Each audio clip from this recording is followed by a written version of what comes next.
video moves quickly. Expect to pause often to read through the sample passages. The word setting refers to the location and time frame in which a story or an event in a story takes place. The setting often affects and/or is affected by the makeup and behavior of the characters in a piece of fiction. The setting can be just a backdrop for a story, but in great works of fiction, setting is often a powerful and integral ingredient in the story, sometimes to the extent that the setting can be considered a character in its own right. Setting can serve all of the following functions: provide specific information on time and place, describe an actual or fictional location, and may focus on weather as a way to develop an emotionally charged religious, moral, or mental landscape, expose geographical, historical, or social environments, establish atmosphere and conflict, behave as an antagonist, a character, and reflect the behavior, emotions of the characters in the story. You will sometimes hear two broad types of setting discussed.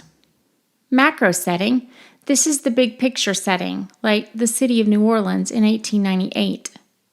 In micro setting, this is a smaller setting, like the interior of a small second-story apartment.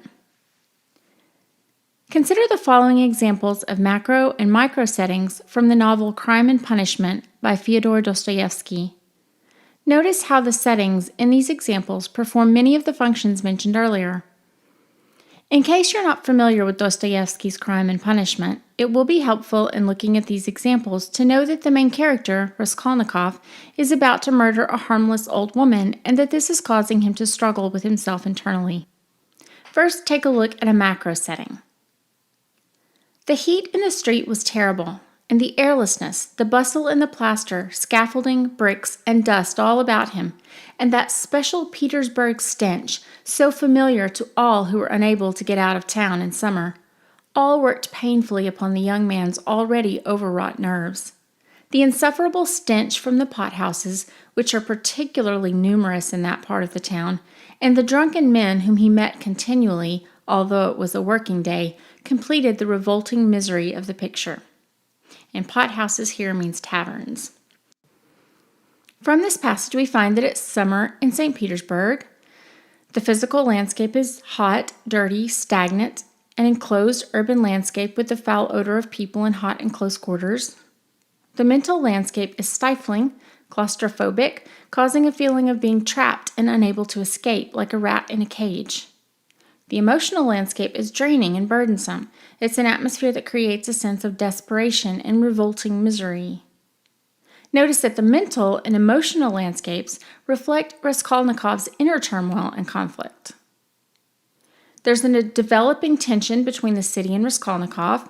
This contributes to the conflict of man versus environment, so the city is an antagonist. There's a growing angst within Raskolnikov due to his inability to cope with the chaos and filth surrounding him, and Petersburg mirrors and antagonizes his erratic and frenetic behavior. Now take a look at a micro setting. The little room into which the young man walked, with yellow paper on the walls, geraniums and muslin curtains in the windows, was brightly lighted up at that moment by the setting sun. So the sun will shine like this then, too, flashed as it were by chance through Raskolnikov's mind, and with a rapid glance he scanned everything in the room, trying as far as possible to notice and remember its arrangement. But there was nothing special in the room. The furniture, all very old and of yellow wood, consisted of a sofa with a huge bent wooden back, an oval table in front of the sofa, a dressing table with a looking-glass fixed on it between the windows, chairs along the walls, and 2 or 3 halfpenny prints in yellow frames, representing German damsels with birds in their hands. That was all. In the corner, a light was burning before a small icon. Everything was very clean. The floors and the furniture were brightly polished. Everything shone. An icon here is a variant of icon. It's a painting of Christ on wood. From this passage we find this is a small room. The physical landscape is small, with yellow paper, geraniums, muslin curtains. It's bright. There's a sofa, table, dressing table, looking glass, chairs, yellow wood. Nothing special. Prints on walls in yellow frames, a light burning. Everything is clean and brightly polished. Everything shone. So the mental landscape is orderly and worn, much like the old woman inhabitant. It's crowded with aging furniture and clutter, but strikingly clean. The emotional landscape, so Raskolnikov is acutely aware of the yellowness being juxtaposed with the worn furniture. This glaring contrast disturbs him. The mental and emotional landscapes continue to reveal Raskolnikov's inner conflict, juxtaposing his turmoil with the old woman's orderliness. Here we have Raskolnikov's flash of justification for his future action. His awareness of the light in the icon, a religious symbol, underscores his awareness of the moral weight of his action. This is a further revealing of that man versus self conflict. His intense preoccupation with the cleanliness of the room indicates his reaction to the discrepancy of this place and the possible havoc that will be brought on by his plan.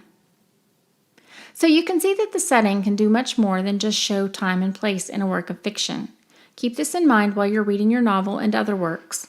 Don't dismiss the setting as merely a backdrop. Explore it.